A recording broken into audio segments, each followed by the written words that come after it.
Hi, I'm Stephanie Jaworski of joyofbaking.com. Today we're going to make a raspberry crostata, or you may know it as a free-form raspberry tart, and this is what it looks like. So what we have is a nice round of pastry, and we're using raspberry jam for a filling. You know, this is a really nice tart to make, especially in the winter when it's hard to find fresh fruit. And we're going to start by making our pastry. If you have a really quick and easy way to make your pastry is in a food processor, but you can make it by hand just in a large bowl. So I'm making a short crust pastry, which means it's made with butter, which gives us a really nice buttery flavor and a nice crisp and kind of crumbly texture.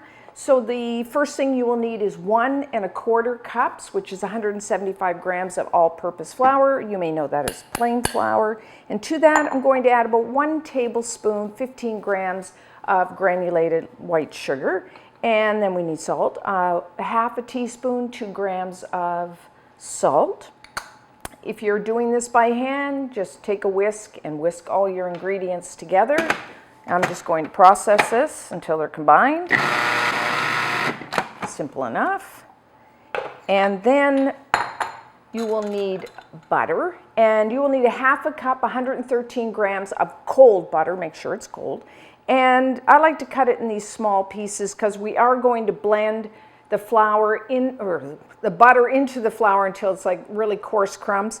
And what I like to do is maybe, you do this the day before, excuse me, the day before, or like a half hour. I like to cut it into these little small cubes, put it on a plate, cover it, and put it back in the fridge, and then every little square is really cold and it blends in better. Now, if you're doing this by hand, what I like to use is one of these pastry blenders, really quick and easy tool to do it, or you can use 2 knives and just kind of cut it, or even your fingertips. So the same thing, you're looking to blend it in until the butter's in like really small pieces.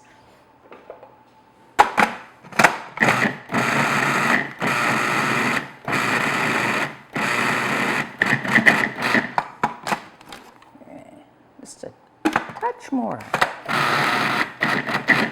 Now, if you have, when you're doing it and you have some larger pieces of butter, that's perfectly fine. So this is what you're looking for. See, it kind of looks like crumbs. There is a few larger pieces in there. They'll just all melt together when we bake our pastry. And then water. So what I do is just get a cup and put some ice cubes and then water, because you want nice ice cold water. Now, flour will absorb different amounts of liquid depending mainly on like how it's stored and like in transportation and all that. So it can vary. So that's why I don't say you need exactly this amount.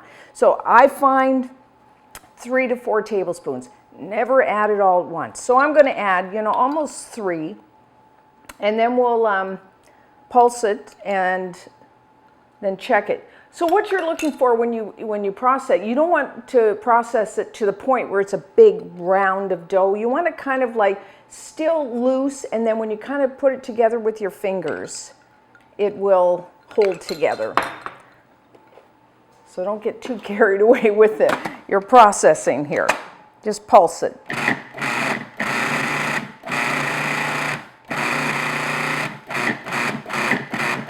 And then what I like to do, because notice it kind of sticks to the side, and especially around the outside edge, it kind of clumps there. So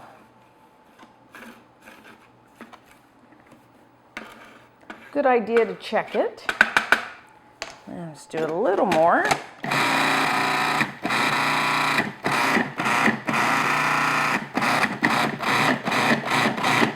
Okay, I'm just going to check that now at this point.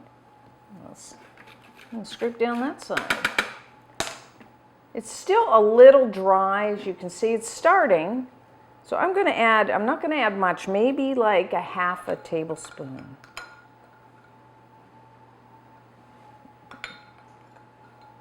And then we'll check it.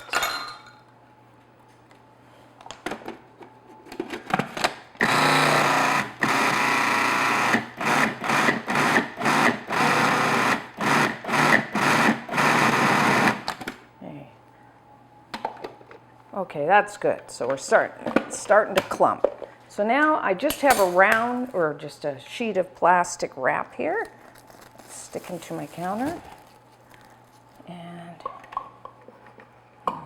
empty my pastry right onto there.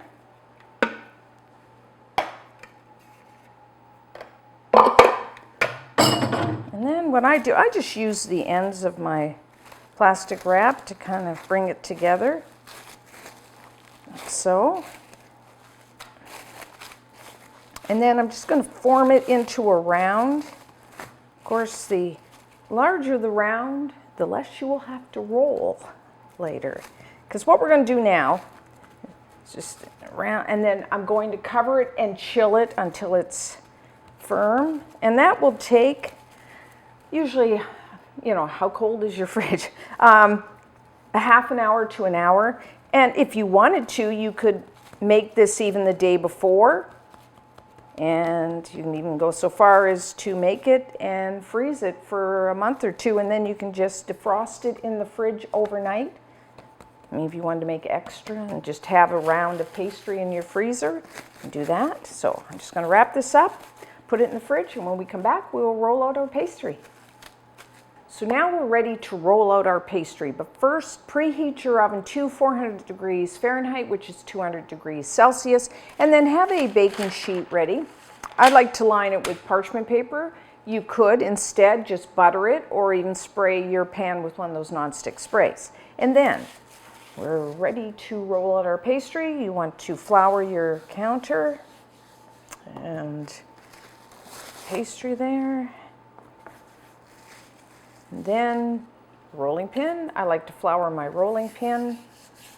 And we're going to roll our pastry into an 11-inch, which is 27.5 centimeter round. So you want to move your pastry around as you're rolling to make sure it's not sticking, because then if it sticks, you can add a little more flour.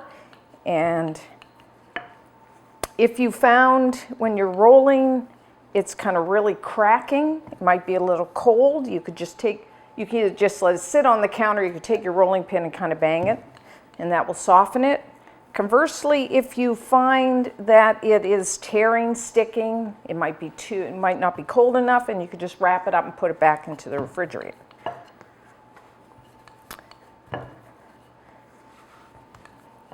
And you can see I just keep moving it around. One, so it's nice and even thickness. And you know, when I'm rolling, I kind of periodically just rub my hand over the pastry, and I can kind of tell that way if it's even thickness. And if you get it out of the round shape, I mean, this is a free form tart, so don't worry if it's not exactly 11 inches or 27.5 centimeters. I mean, really, you're just kind of looking for about that size. Of course, you can use a ruler. I often do. But once you make this a bit, you just kind of know, you can kind of look at it and go, yeah, that's large enough. You know, you kind of want to make sure you roll from the center. That center tends to be the thickest part.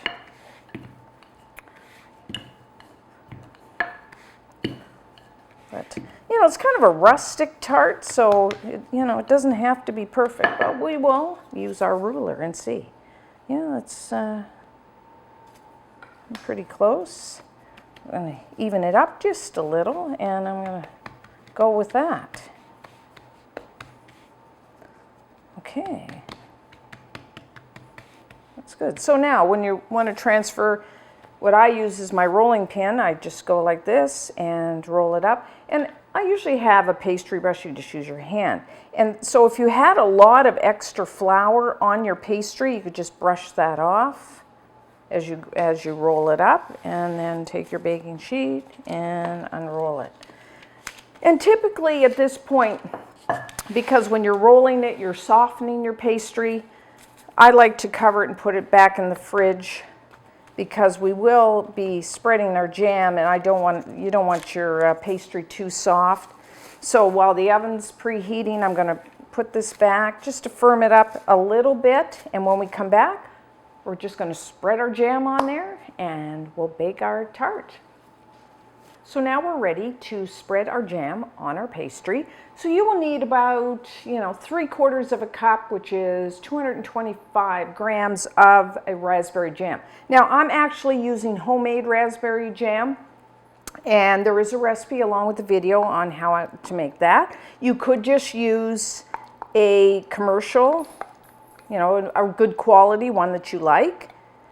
Now, if you're going to make your raspberry jam, I would make it at least the day before because it needs time to thicken, because this is a refrigerator jam that I make.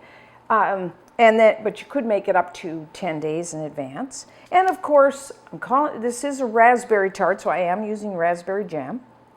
You could use any kind of jam, apricot or blackberry or, So now what we want to do is spread our jam, leave about 2 inches border, because we're going to wrap that pastry up and over the jam.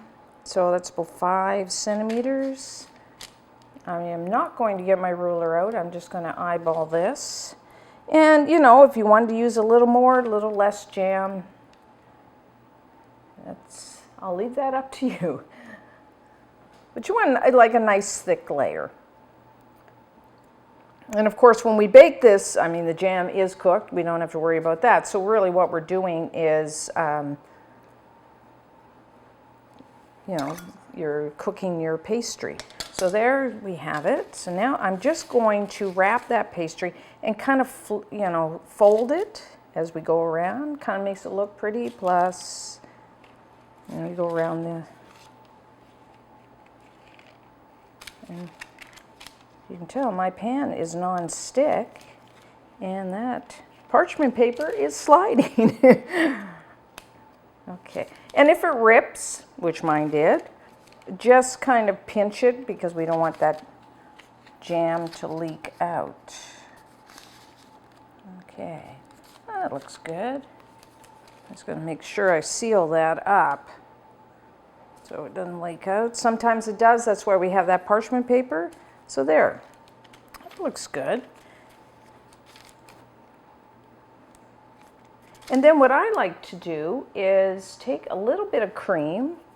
You don't have to, but I think it adds a little bit, helps with the browning. And I just got a pastry brush and I'm brushing my outside. And then I'm going to sprinkle a little bit of granulated white sugar on that. And then we're going to bake it. Everybody's oven, as always, is a little different. I find somewhere between like 35, 40 minutes. What you're looking for is that pastry to nicely brown and, be cooked through. So that's what you're looking for. And your jam typically will start to bubble. That's normal too. So I'm just going to put a little bit of sugar on the outside. Add a little sweetness, a little shine. Okay, so both 35 minutes.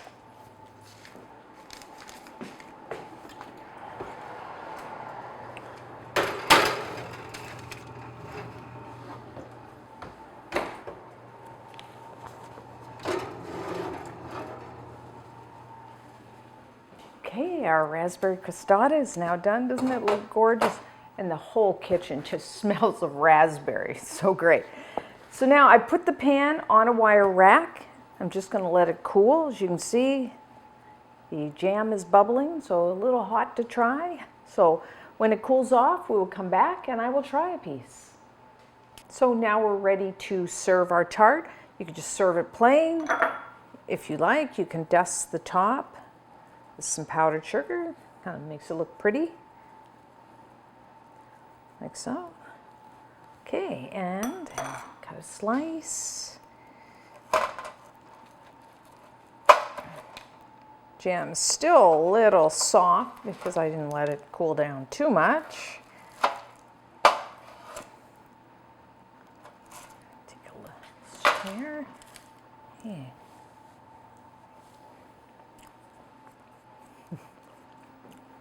I love raspberry jam, so it's just perfect. that pastry. You know, when you use butter in your pastry, it makes it so crisp and kind of crumbly and so buttery. And then you get the raspberry jam. It's tart, but yet sweet. And you will notice, at least I find, if I serve this the first day, because I think you cook the jam, it's a little tart, more tart. If you let it sit overnight, I find that the flavor of the jam does soften. It's not quite as sharp, but I like it both ways. And you could serve it plain, like this. You could serve it with whipped cream, vanilla ice cream. It's good for supper, like after supper, or you know what? I often have it for breakfast.